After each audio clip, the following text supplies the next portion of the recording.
Hey, Emily. Hey, Marky. Nebraska Congressman Don Bacon is sounding the alarm after federal authorities warned him Chinese spies hacked into his personal and campaign emails earlier this summer.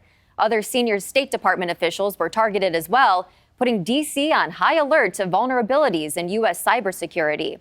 In a post on X, Bacon insisted the Chinese Communist Party's hacking scheme was not due to user error, but rather a weakness in Microsoft software. He added the communist government in China are not our friends and are very active in conducting cyber espionage. The congressman speaking out on the Julie Mason show on SiriusXM, saying he was likely targeted for his public support of Taiwan and open disdain for China's treatment of Uyghur Muslims. Take a listen. But I have no doubt the Communist Party does not like me.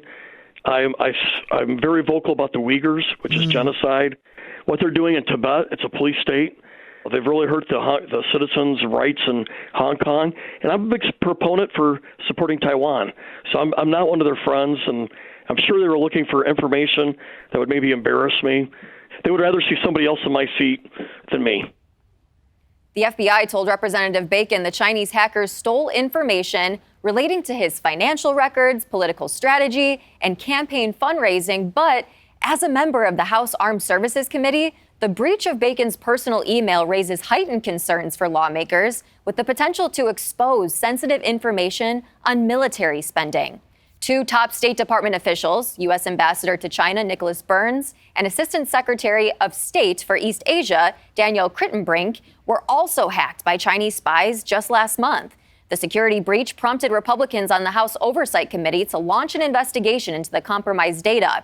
And lawmakers on that committee sent a letter to Secretary of State Antony Blinken and Secretary of Commerce Gina Raimondo asking for a briefing on the Chinese cyber operation to understand the extent and ramification of the breach. The Chinese embassy, of course, called this revelation a smear and part of a groundless narrative. Marky.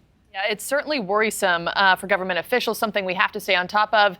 And speaking of, let's bring in Nebraska Republican Congressman Don Bacon. He joins us now. Congressman, good to see you. As I understand, please correct me if I'm wrong. The FBI notified you on Monday that you had been hacked. And had you suspected that prior to their notification, or did it catch you by surprise? It caught me by surprise, even though there was one clue. Around June 16th, I got an email from Microsoft recommending that I change my password. I thought that was a little unique because it hasn't happened before like that, but I did change my password. But in hindsight, that was obviously, they were onto something and I just didn't know about it. But yes, I didn't realize I was hacked until Monday when FBI contacted me, which is always also very interesting. A surprise. When the FBI says, I want to talk to you. Yeah, so nothing had been, for lack of a better word, wonky, with your email accounts. They just reached out to you and said you've been hacked. That's correct. They called me Monday, and it was the FBI cyber team to affirm that I was hacked. And thus far, the only congressman that we know that was hacked was me. Though now we know also the State Department, also the Commerce Department had individuals there too.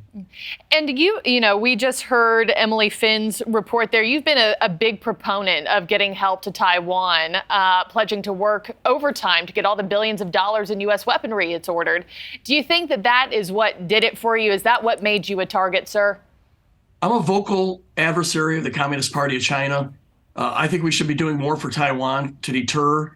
I believe in Taiwan's independence to protect their democracy. Also, I don't think our government's doing enough to talk about the Uyghur genocide that the Chinese government's perpetrating. Forced sterilizations of Uyghur women, 1 million people in slave labor. And then you turn to Tibet, it's a police state now, where there's cameras on every corner, and the Tibetans are really just being persecuted for being different than the Chinese. And so I've been vocal about this, and I think our government should be doing more.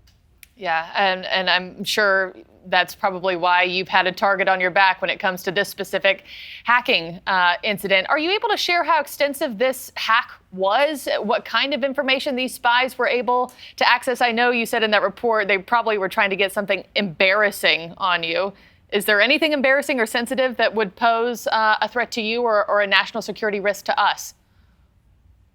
Not for me. I mean, I just assume that my emails are being monitored all the time. I was a one-star general in the Air Force involved in intelligence work. And I, as a commander in Germany, I was working with General Petraeus in Iraq. I was a one-star general at Offutt, managing intelligence operations worldwide with our airborne collectors. And so I just assumed that my phone and my emails are vulnerable anyway. So I'm very careful with what I say. And Yeah. of course, my lifestyle is very conservative. I've been married 40 years, so nothing there. But I do believe the Chinese were trying to see if they could find anything embarrassing with the goal of undermining me. And, I'm in a very purple seat. And if they could find something embarrassing and leak it out, I'm an adversary. I do not support what the communist government of China is doing. So I just think if they could find something embarrassing, they would have leaked it out or found a source to put it out to undermine me. And I hadn't thought of that before, that you and other lawmakers probably all operate under the assumption that your emails and correspondence are being monitored at all times. Last question for you, sir. Should the United States start considering hacks like this acts of cyber warfare, and how should the White House respond? Well, I think we should have retribution in the cyber realm, not necessarily with combat or kinetic warfare is a term we use, but there should be retribution. But I think also we just got to be honest. The Chinese communists and the Russians are doing this all over, and I don't think most Americans realize just how prevalent this is. So more than anything, we should be putting a spotlight on the Chinese government and the Russian government for what they're doing, and let the American people know. But even more so, we should double down on talking about the Uyghurs, the Tibetans, and do more to support Taiwan, because that's what the Chinese are most worried about. Yeah. Congressman Don Bacon, please keep us posted if anything new comes from your hacking, and we're going to stay on top of the story. Thanks so much for your time. Thank you.